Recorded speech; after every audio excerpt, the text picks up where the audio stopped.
फिर भी मुस्कुरा रहे हैं। मेरा भाई तो यहाँ तक लिख। अब जो नहीं जानते, अभी से मेरा चैनल है, उसके ऊपर ओके करो, सब्सक्राइब करो और मेरे से जुड़े रहो।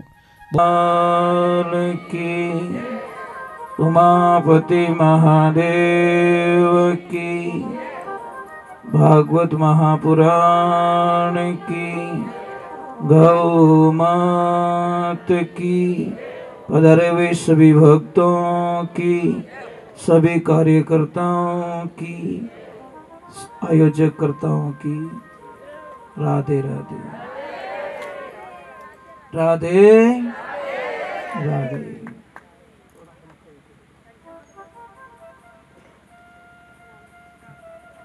कल हमने भागवत जी को विश्राम दिया था।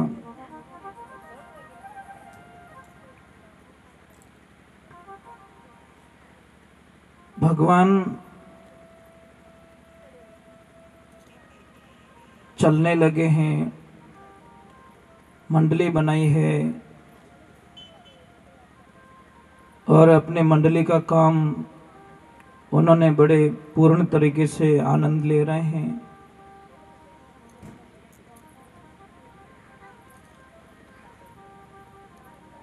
भगवान ने पूतना का वध किया, भगवान ने षटकासुर का वध किया,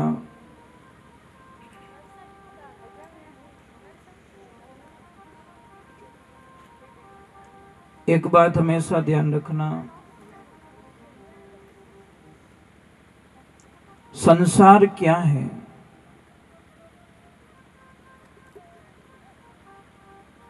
संसार के हमेशा दो शब्द रहते हैं, मतलब प्लस और माइनस।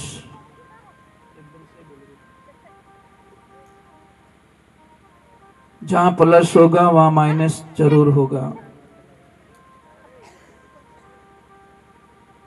संसार में ये आते हैं कि जहां सुख है वहां दुख जरूर होगा,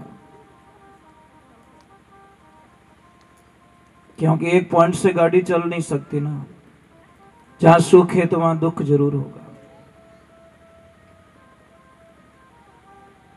अगर दिन है तो रात जरूर होगी। अगर आप हंस रहे हो तो रोना कभी भी अपन मारवाड़ी में देख जो, कोई भी ज्यादा हंसे न टाबर रहे हो चाहे कोई भी, आप अभी ने कहें कि इतो मत हंस, अब रोवनो स्टार्ट हो जी। मतलब अभी तुम घड़ी पल के पहले तो थोड़ा हंस रहा है और अभी थोड़ा कहीं कहीं देखना हंसते हंसते से प्रक्रिया रोने की स्टार्ट हो जाती है। ये संसार में होगा, ऐसा होगा, आप कल्पना मत कीजिए। अगर आपका मित्र है तो आपके दुश्मन भी है, 100% है कोई न कोई दुश्मन। अगर आप अमीर हो तो दुनिया में गरीब भी बहुत बैठे हैं।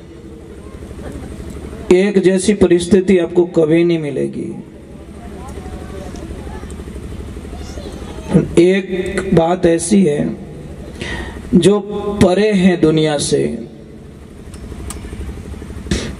सबके विलोम शब्द है, मतलब विपरीत शब्द।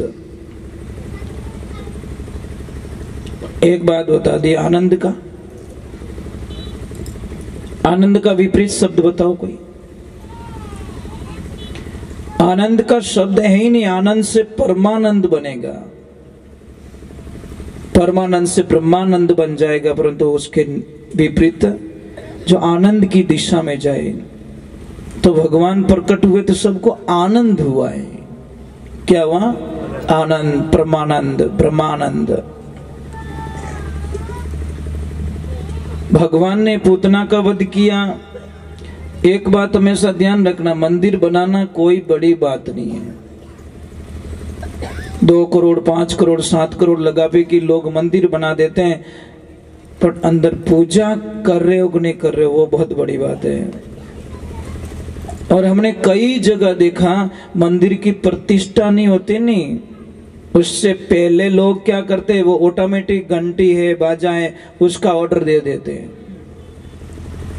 क्यों देते? उनको पता है कि मैं यहाँ आने वाला, ये पुजारी जी जाने और ये बटन वाली मशीन जाने, ना तो कोई झालर बजाने वाला आएगा, ना कोई शंख बजाने वाला आएगा, ना कोई ये बजाने वाला आएगा, कोई नहीं आएगा। सिर्फ पुजारी जी जाने, ये मशीन जाने और उनका काम जाने। मंदिर कितने का बनाया? 5 करोड़ का। पूजा करने के लिए पुजारी जी और वो मशीन। मैं एक छोटी सी प्रार्थना कर रहा हूं, जैसे आपके कोई बुजुर्ग माता पिता हैं और बुजुर्ग माता पिता अगर घर में है, उनको कुछ नहीं चाहिए, धन नहीं, दौलत नहीं, गाड़ी नहीं, बंगला नहीं, कुछ नहीं चाहिए, सिर्फ आते भी बोल दो पापा मम्मी आप ठीक हो ना, मैं जा रहा हूं काम पे, और जाते भी बोल दो, वापस आ रहे हो तो भी बोल दो पापा आप ठीक हो ना, मैं वापस आ गया हूं। बस ये 2 चीज अगर उनको मिल जाए तो वो बोलेंगे मैं दुनिया में सबसे सुखी व्यक्ति हूं, कि आते भी मेरे बच्चे मुझे याद करते हैं और जाते भी याद करते हैं। बस जैसे आप अपने बच्चों का इंतजार करते हो, तो क्या वो याद नहीं करता कि मारो बेटो 5 करोड़ बंगला तो बनाई दे गयो, पर पाछो आयु को नहीं, बंगला में कहीं करूं मैं, बस एक वॉचमैन खड़ा कर दिया बाहर, तुम जानो बंगले में घुट घुट के मरो। और मैंने आज कई लोगों को देखा है कि बहुत बड़ी बिल्डिंग बनाई हुई है, पर जो आनंद आप कट्ठी जाओ, जो आनंद प्रकृति में होता है, रोकड़ारी छाया में रेवे, ये तो आनंद दुनिया में कट्ठे मिली को नहीं। आप जाओ कहीं पे बहुत सारे टेंट लगा देते लोग, व्यवस्था कर लेते, पर आपने दिखी रूकड़ो बटे जान विचार करे यार थोड़ी देर अट बैठो बस, जबकि घर में सारी व्यवस्थाएं, करोड़ों का सिस्टम लगा हुआ है, पर जो नेचुरली होता है ना, आज हमने मनुष्य का सबसे बड़ा दुश्मन बन चुका है, प्रकृति का विनाश कर रहे हैं हम लोग, पेड़ पौधे काटे जा रहे हैं, जमीन में गड्ढे गड्ढे किए जा रहे हैं, सिर्फ अपनी सुविधाओं के लिए। पहले क्या था? हरे भरे जंगल, बहती हुई कलकल नदियां, झरने, कितना आनंद था। गाय कहां से भूखी नहीं आती, थोड़ी देर घूम के आती तो गाय तृप्त होके आ जाती।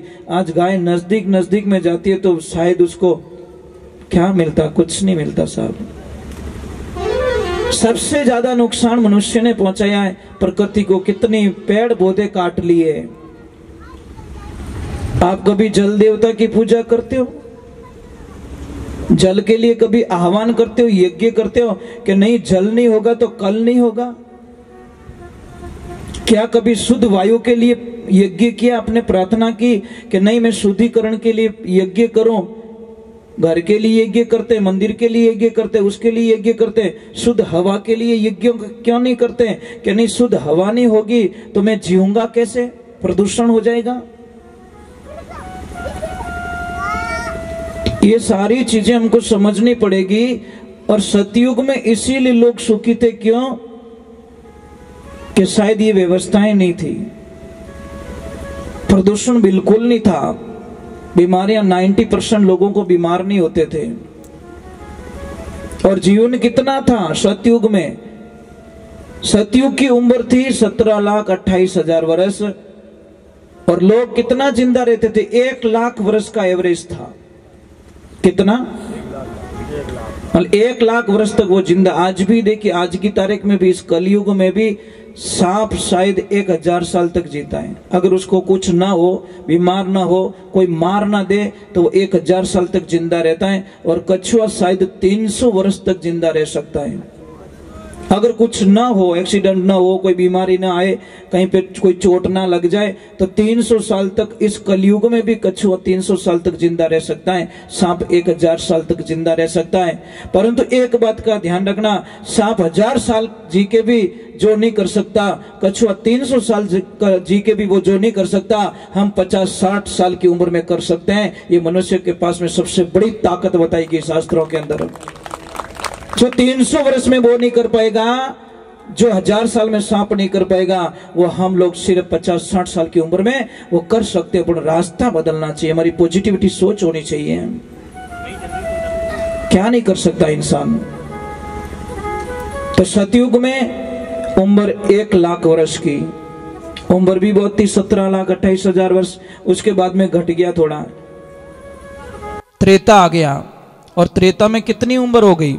10,000 साल की। 1 जीरो हट गया, कुल मिला के लाख से 1 जीरो निकल गया। 1 जीरो निकलते 90 साल का लॉस हो गया।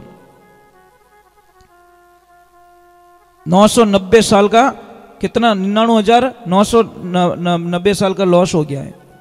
अब देखिए उनकी उम्र थी 12,96,000 वर्ष। अब आते द्वापर युग में, जिसमें भगवान पधारे द्वापर में। द्वापर का अंत था और कलयुग का आवागमन था। उस संधि काल के अंदर भगवान का आगमन हुआ है। तो 8,64,000 वर्ष द्वापर की उम्र थी और उसमें जीता था आदमी कम से कम 1,000 साल तक। और अब बड़ी मेहरबानी हो गई कलयुग की, 1 जीरो और हटा दिया। 1000 से 1 जीरो हट गया, पीछे बचे 100। अमो की कोई भाग्यशाली इन आंकड़ा ने पार करे। बड़े नसीब वाले होते हैं जो संसार की जो ये दिखावा होता है ना, भौतिकता, इससे थोड़े अलग हो जाते हैं। मैंने आपको प्रसंग में बताया थी ताकि हमारा जीवन सिर्फ दिखावे में बर्बाद हो जाएगा, हम कुछ नहीं कर पाएंगे, बदलाव हमारे अंदर कुछ नहीं आएगा तो कोई मतलब नहीं है। हमने भोजन प्रसाद बना दिया है, थाली में आ गया है, जब तक आप उसको नहीं झीमोगे तब तक आपको ध्यान रखना आपकी भूख मिटने वाली नहीं है। मैं कथा सुना रहा हूं, कथा सुनने के बाद में भी अगर आप में कोई अंतर नहीं आएगा, आपकी दिनचर्याओं में कोई चेंजिंग नहीं आएगी, कोई बदलाव नहीं आएगा, तो शायद मुझे लग रहा है कि ये हमारे 7 दिन बेकार चले जाएंगे। हमारी भाषा का शुद्धिकरण होना चाहिए, हमारे विचारों का शुद्धिकरण। अरे भाई जो आगे हो गया उसको छोड़ दीजिए आप। हम तो आज से ही काम स्टार्ट कर दे तो भी काम हो जाएगा। इसलिए कहा कि काल करे सो आज कर ले, दिन नहीं आवे हाथा, लक 84 झाई पड़ेला भोगेला दिन और राता। हमको बहुत सारी समस्याओं का सामना करना पड़ेगा, राधे राधे बोलना पड़ेगा, ऐसे काम चलने वाला नहीं है। आप अटी इतनी कंजूसी करो तो घरे कितनी कंजूसी करता रहो। अच्छा घरे कौन कौन बोलो राधे राधे के अटी मेल जाओ बाप जी रेटे अटू लियो और बट मेल तो बाप जी अटी छोको आगो मारू को उपड़े नहीं हो तो राधे राधे भारी गुणो नाम कहीं वारे कृष्णा वाह। टाबर फेल की कर रहे स्कूल में पढ़े जीते याद रखे गेट में यहाँ भूल जाए पछे परीक्षा में लावे बढ़िया नंबर। वही हिसाब है महाराज, अपनी जिंदगी रो वही हिसाब है कि आप याद है तो आबाद है और भूल गया तो बर्बाद है। बस ये सूत्र याद रखो, याद है तो आनंद ही आनंद और भूल गए तो बर्बाद हो जाएंगे। करोगे वाह, बढ़िया बढ़िया, कभी लड़ाई तो नहीं करोगे वाह भाई। इस जबान को झगड़ा करने के लिए तो नहीं दिया, इन काम है अच्छो बोलनो, मीठो बोलनो, बढ़िया बोलनो। जबान और दांत के बीच में थोड़ा कुछ कहा सुनी हो गई। जबान ने दांतों से कहा कि भाई तुम 3200 मेरी लाज रखना, तो दांतों ने बोला हम कैसे लाज रखें कि मैं जब मैं बोलूं बाहर निकलूं और आप ऐसे हो गए, जॉइंट हो गए, तो मैं आधी अंदर रह जाऊंगी, काट दोगे मुझे। दांतों ने हंस के जवाब दिया कि भाई थारी लाज तो मैं रोज ही रखा, पर मारी लाज तू राख जे। कि कैसे? कि लपड़ लपड़ करे तू, गालियां बोले तू, खराब बोले तू, और बोल ऑफिस में बैठ जान कि गुस्सा मुक्को ठोके 3200 नहीं बाहर कटा दे। ये जबान जन्म से होती है, दांत बाद में आते हैं। जन्म से लगाकर एंड तक जबान साथ में रहती क्योंकि लचीली है। और दांत शायद मन लागे अंतिम स्टेशन माते पाचे आपकी रवानगी कर ले। आवी 2-3 शायद 12 महीना 2 साल में आना स्टार्ट होते हैं और शायद अंतिम स्टेशन पे जब जाते हैं वापस आया ज्यों पाछा कर दे भगवान, दांत पाछा ले लेके बस ये तेरे पास थे ही नहीं, आया तब नहीं था, अब जा रहा है तो ये भी तेरे पास रहने वाला नहीं है। तो जिंदगी में ध्यान रखें, हमको अच्छा रहना, बढ़िया बोलना, मीठा बोलना है। राधे राधे। थोड़ा जोर से भाई, 2 दिन तो परेशान और करूंगा। पछताने कोई आइन घरे नहीं कहे कि भाई राधे राधे बोलो नहीं, दाता राधे राधे बोलो नहीं। पर एक बात का ध्यान रखना, हम चले जाएंगे, मैंने पहले ही बोल दिया कि हमारे शब्द यहीं रहेंगे, इनको ले जाने वाले नहीं है। जब कभी भी यहाँ से निकलो तो यहाँ तो बोल देना कि यहाँ पे कोई आया था, कोई पागल राधे राधे बोलाने वाला, परेशान करता था, हर 5 मिनट बाद में बोलता था राधे राधे बोलो, हर 5 मिनट रोती फिर राधे राधे। क्या करे, रह भी नहीं सकते न उसके बिना, श्वास के बिना नहीं रह सकते। तो भगवान को बहुत सारी समस्या बालपण में आती है। आप क्या सोचते हो कि आप में ही समस्या है? अरे जब हम भगवान के कथन पढ़ेंगे ना, तो आपकी समस्या तो 1% उनके सामने नहीं लगेगी। कितनी मुसीबत में उन्होंने जीवन जिया, जन्मते ही उनको अपने माँ बाप का साथ छोड़ना पड़ा। इन्नो मोटो दुर्भाग्य कहीं वे सके महाराज। एक तरफ हम भागवत सुनते हैं, फिर हमारे दुख का रोना रोते हैं, तो बहुत बड़ा कष्ट होता है महाराज। जन्मते ही मेरे प्रभु को शायद दूध तक नहीं मिला, और उसी टाइम में मेरे प्रभु को अपने माता पिता को छोड़ के दूसरी जगह जाना पड़ा। ये तो दुख तो आपा में नहीं पड़ियो, इतना कष्ट तो नहीं पड़ा हमारे में। फिर किस बात का रोना? और बटी कटे शांति भाई, वहां पे भी कहां शांति है? रास्ते में भी बड़ी मुश्किल से रास्ता मिलता है, अंधेरी रात होती है, फिर जाते भगवान, वहां पे भी कहां शांति है? पुतना चली जाती है मारने के लिए, सटकासुर चला जाता है मारने के लिए।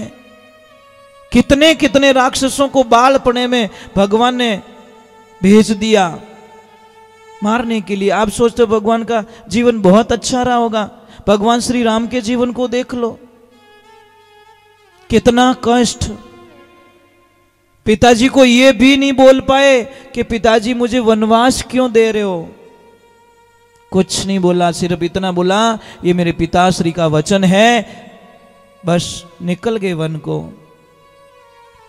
हरे कृष्ण। वहां भगवान ने अपने जीवन को जी के बताया, हमारे को खाली पाखर फॉर्मलिटीज करके नहीं बताई, जीवन जी के बताया। देखो मैं अंश अवतार होते हुए भी, भगवान का अंश होते हुए भी, मेरे में भी।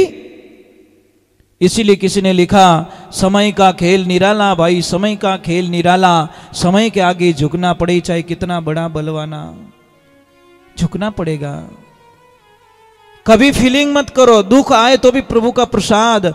और भगवान को एक देखा, कृष्ण को आप देखते होंगे, कृष्ण लीला देखते होंगे या कुछ भी टीवी पे, आप हमेशा देखिए वो मुस्कुराते रहते हैं। बस सबसे उनका मेन पॉइंट्स देखिए, इतनी मुसीबत फिर भी मुस्कुरा रहे हैं।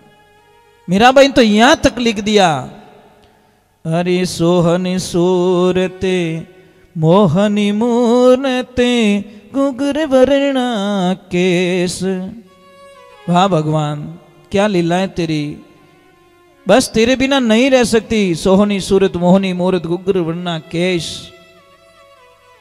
के भाई मीरा गिरधर नागर, तू मिलियो कर नटवर रो वेश, घड़ी नहीं आवड़े रेश, मारा कृष्ण कन्हैया तू जाई वस्यो प्रदेश।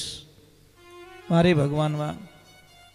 तो महाराज वहां से समस्याएं थोड़ी ज्यादा हो जाती है, तो कई बार क्या करते लोग, थोड़ा जगह चेंज कर देते हैं कि चलो यार यहाँ रोज रोज की परेशानी है, ये मेरे से मानता नहीं है, ये मुझे परेशान करता है, छोड़ो राड करता बाढ़, बढ़िया थोड़ी जगह चेंज कर लेते हैं।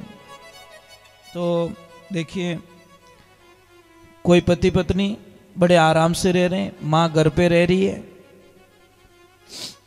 रविवार का दिन था, माँ को बोला कि माँ आज हम थोड़ा हमारे दोस्तों के साथ में एंजॉयमेंट करने के लिए जा रहे हैं, एक काम करना तो थोड़ा भोजन प्रसाद बना के खुद ही जिम लेना। माँ बोली बेटा मुझे गैस का चूल्हा चालू करना भी नहीं आता, मैं कैसे रोटी बनाऊंगी, कैसे करूंगी। तो उनकी जो बेटे की बहू थी वो बोली माँ देखो माँ ऐसे परेशान मत करो, एक काम करना सामने मंदिर है ना, वहां भंडारा चालू है, उस भंडारे पे जाके जिम लेना, वहां पे जिम लेना। जब हम वापस आ गए तो माँ क्या बोली, देखो कितनी भोली होती माँ। माँ बोली कि बेटा तुम जो दोस्तों के साथ में एंजॉय करने के लिए जा रहे हो ना, एक काम कर जो आधा किलो मारी लेता आओ जो। तो उनको क्या, उन्होंने सोचा कोई फल फ्रूट है या कोई खाना होगा, उनको क्या मतलब मौज मस्ती करने के लिए जा रहे हैं। ये सारी बातें मतलब वो उनका जो पोता था ना वो सुन रहा बड़े ध्यान से। कार निकाली, बैठे अंदर, और जैसे आधे रास्ते गए वो पीछे से बच्चा बोला कि पापा मैं एक बात बोलूं। कि बोलो बेटा। मैं बड़ा हूंगा, बहुत पैसे कमाऊंगा। पापा बोले बहुत बहुत धन्यवाद बेटा, बहुत बड़ा प्लान है तेरा। पापा मैं एक बहुत बड़ा बंगला भी बनाऊंगा। क्या बात कर रहा तू, बंगला बनाएगा? हाँ पापा मैं बंगला बनाऊंगा, परंतु पापा मैं बनाऊंगा कहाँ ये तो पूछ लो। कि कहाँ बनाएगा बेटा? कि मैं एकदम मंदिर के सामने। कि क्यों बेटा? कि मैंने आज ही प्लान बनाया है, जब तुम बूढ़े हो जाओगे मैं और मेरी पत्नी एंजॉय करने के लिए जाएंगे, सामने कोई मंदिर होगा तो कम से कम तुम भूखे तो नहीं मरोगे, कम से कम भूखे तो नहीं मरोगे, इतनी तो आशा है। मंदिर जहां सामने होगा कुछ तो खाने को तुमको मिल जाएगा, क्योंकि हम तुम्हारी परवाह करने वाले। वो तो गाड़ी बटूंच पाची फेरी के तो एडवांस में प्लान बना रही है। वो वापस आए दोनों पति पत्नी, माँ के चरणों में गिर पड़े। माँ आज के बाद दोस्त की दुनिया छोड़ सकते हैं, पर तेरे चरणों को छोड़कर हम कहीं नहीं जाएंगे। घर में देवी बैठी, वो दुखी, और हम किसी के साथ में मजाक कर रहे हैं, ये संभव नहीं हो सकता। तो भगवान की लीला हुई। थोड़ा सा मतलब नंद बाबा को अटपटा लगने लग गया कि नहीं अभी ये जगह छोड़ देनी चाहिए, और छोड़नी भी जरूरी है। इसके बीच का एक कथन आता है कि भगवान थोड़े बड़े हो जाते, थोड़ी जिद करने लग जाते हैं। मां मैं गाय चराऊंगा, मां मैं गाय चराऊंगा, मां मैं गाय चराऊंगा। मैया मना कर देती, बेटा भी तू छोटा है, बलराम जी जा रहे हैं, तो भी बहुत सारी जिद कर लेते हैं। तो भगवान को मां कहती है कोई बात नहीं बेटा, कोई अच्छा दिन आने दे, उस दिन आपको गाय के लिए हम तैयार करेंगे। और जब गोपाष्टमी आई उस दिन भगवान प्रथम बार गाय चराने के लिए, बछड़े चराने के लिए जाते हैं। वो दिन था गोपाष्टमी का, हम मनाते हैं। गोपाष्टमी बहुत सारी जगह मनाते हैं, गाय माता को लापसी भी जिमाते, वो भी करते हैं। तो गोपाष्टमी के दिन भगवान को गाय चराने के लिए निकाला जाता है, उनसे हाथ से तिलक करवाया जाता है। और भगवान की कृपा देखिए, आप ईश्वर की कृपा देखिए। अब वहां पे लीला कुछ और हो जाती है। जब बछड़ों को चराने के, थोड़ी कम आवाज रखो, कम आवाज, थोड़ी कम आवाज रखिए। तो देखिए भगवान की लीला देखिए। वहां पे गए, भगवान ने एक दिन सारे मित्रों को बोला कि देखो भाई ऐसे काम चलने वाला नहीं है, आप एक काम कीजिए, कल हम एक कुछ पर्सनल प्रसाद का विवरण करते हैं, हमारी सबकी प्रसाद, सब अपने अपने घर से प्रसाद लाओगे और मैं सबके घर का खाऊंगा। महाराज भगवान की लीला देखिए। अब सारों ने तो हाँ बोल दिया। एक मित्र था बहुत गरीब बेचारा, खाने के लिए कुछ भी नहीं। उसने बोला कृष्ण मेरे घर पे कुछ भी नहीं है, तो कुछ भी लेके आ, परंतु लेके आओ। महाराज वो गया बेचारा, मां के पास में जाके बोला मां, वो कभी नहीं मांगता किसी से, वो हमेशा लाता है, सबको खिला देता है, लाता है सबको खिला देता है। पर आज उसने अपने दिल की बात बोली है कि मुझे खाना है तो कुछ दो मां। मां ने बोला बेटा एक दाना नहीं है घर पे, मैं क्या खिलाऊं। इधर देखा तो कल परसों की छाछ पड़ी थी छोटे से कुल्हड़ में। बोला बेटा ये ले जा। अब वो लेके तो आ जाता, अपने मन में घृणा हो जाती है, मैं उसको कैसे खिलाऊंगा। नहीं ले जाऊंगा तो भी डांटेगा, खिलाऊंगा तो 2-3 दिन पहले की एकदम खट्टी छाछ है, मैं कैसे खिलाऊं उसको। भगवान की लीला होती है। वो एक पेड़ के पीछे आके खड़ा हो जाता है और बोला वो सबका खा लेगा तो पेट भर लेगा, मेरे को परेशान नहीं करेगा। पर भगवान को तो उसका खाना था। बोले रुको रुको मैं ढूंढ के लाता हूं। जैसे ही वो गया तो देखा कृष्ण आ रहे हैं, वो कुछ न कुछ खा लेगा। तो उन्होंने आव देखा ना ताव देखा, अपने मुंह में छाछ को उड़ेल दी। अब उड़ेल दी तो पूरी पी नहीं पे, तो मुंह भुला के खड़ा हो गया। अब वो बोल पा नहीं, अरे लाया नहीं, वो कुछ नहीं, वो इशारा कर रहा है ऐसा वैसा। भगवान बोले पक्की चोरी की है तूने।